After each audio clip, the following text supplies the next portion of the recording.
Hey there, Tyler here. Let me ask you something. Do you ever feel like your English sounds a little bit robotic? Like you're saying something, but you don't really feel like it's coming out the way you want? Maybe your grammar's great, your vocabulary is strong, but something still sounds like not quite natural? Well, that's because you're thinking too much of what you're saying. And the secret isn't just what you say, it's how you say it. That's why today, I want to talk to you about the rhythm and flow that can help you sound fluent and confident when you're speaking. So, the first thing I want you to do is to think about English as music. There's a specific rhythm that we have to follow. The difference you have to think here is that in your first language, you're probably playing jazz, and in English, you have to play pop. So maybe the words are right, you're just in a different rhythm. If you start paying attention, you're going to notice that we don't pronounce every word or even syllable with the same strength. Some words are stronger than others, so we make them longer, sometimes go higher in pitch, and other words, they're more like tools. They're only there to connect the important words. And these not so important words, they're soft and quick. And it's exactly this combination of longer and shorter words that makes English sound more natural. It's almost like you're highlighting what's important so people can understand you without much effort. The problem here is that if you speak every word equally, using the same emphasis, it can sound flat, unnatural, and sometimes even hard to understand. So today, we'll learn to feel the rhythm of English, not just speak it. And here's something that you have to remember.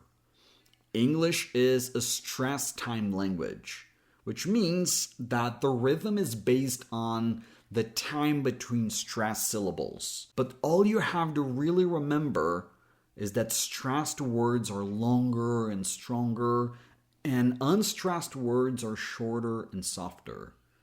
And why is this important to know? Well, because languages like Spanish, French, or Korean are syllable timed, which means that every syllable gets pretty much the same time and rhythm.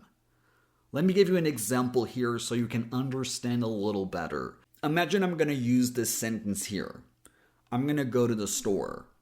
If you think about it, the words here that deliver the message are go and store. So they're the words that we're going to make stronger and longer. The other words become faster and lighter. And one way we make these words lighter is by changing the vowel sounds to a schwa sound.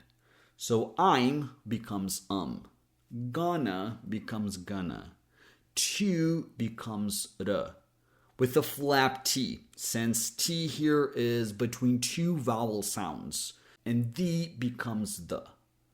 So it sounds like I'm gonna go to the store. I'm gonna go to the store. One last advanced trick you can do here is that when we say I'm gonna, you can also eliminate the G sound and say I'm gonna go. So if this was a song, the beat would be something like da da da da da da da da da da da da da da. So if you know which words to stress, then it's easy, right? But how do you know which words to stress? So to know this, you have to know that there are two types of words. We have content words and we have function words.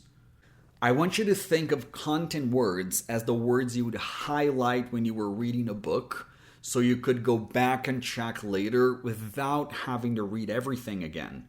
So these are the important words, the words that give meaning to the sentence. They're like the words we can use just them and people would understand the message. Think like cavemen here. Use the example I mentioned before, go, store. If I say this, you understand the message. Obviously, I wouldn't say it like that, but this is helpful so you can identify the important words. That's why content words are usually nouns, verbs, adjectives, adverbs, because what's important in a sentence is usually the action, the object, the place, etc.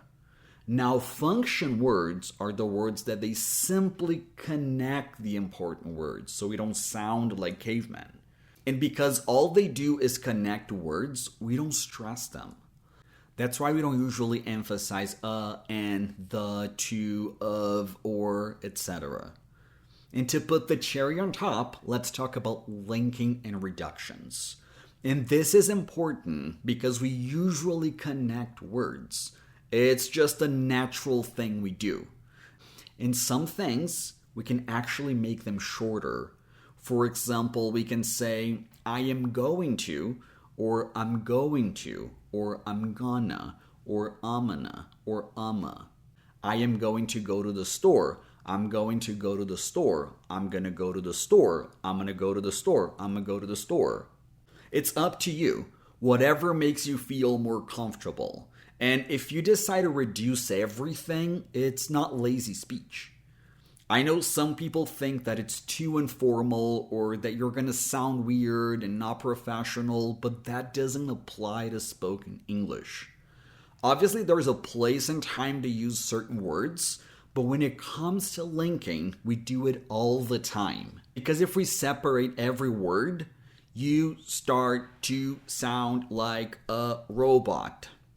I know we've been through the theory, but I need you to practice this so your brain can actually absorb everything I said. So I need you to do certain things for me. Number one, I need you to listen actively. Choose a movie, TV show, or podcast and focus on the rhythm. Pay attention to when people stress words, when they reduce sounds. That's going to help your brain understand things better now that you know the theory.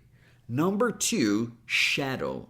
After you've noticed everything, repeat after the speaker, copying them. Don't worry about sounding perfect. Perfection doesn't exist. Focus on doing the best you can. Number three, record yourself.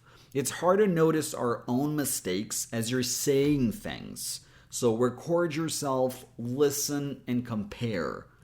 Are you stressing the right words? And number four, practice daily. Your brain's not going to get things if you practice once a month. You need to make sure you practice a little bit every day. That's how new things become natural things for us. Try to think of something that was hard in the beginning, but the more you did it, the easier it became. Like driving, for example. It was hard in the beginning, but the more you practice, the less you had to think about it. Same thing is going to happen here.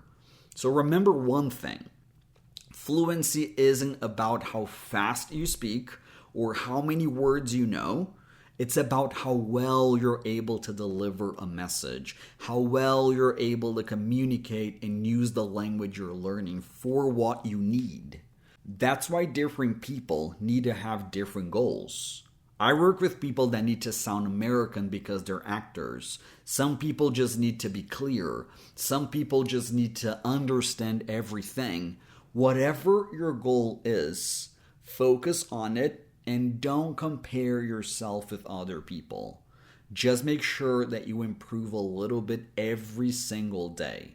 All you have to do is to be a little bit better than you were yesterday. If you do that, you'll be great in no time. Now, if you found this video helpful, make sure to share this with one person, just one person. And if you could please tell me in the comments what your goal is, it would definitely help me come up with next videos. I'm here to help you. So the more you tell me about yourself, the easier it's going to be for me to come up with ideas. Well, thank you so much, and I'll see you next video.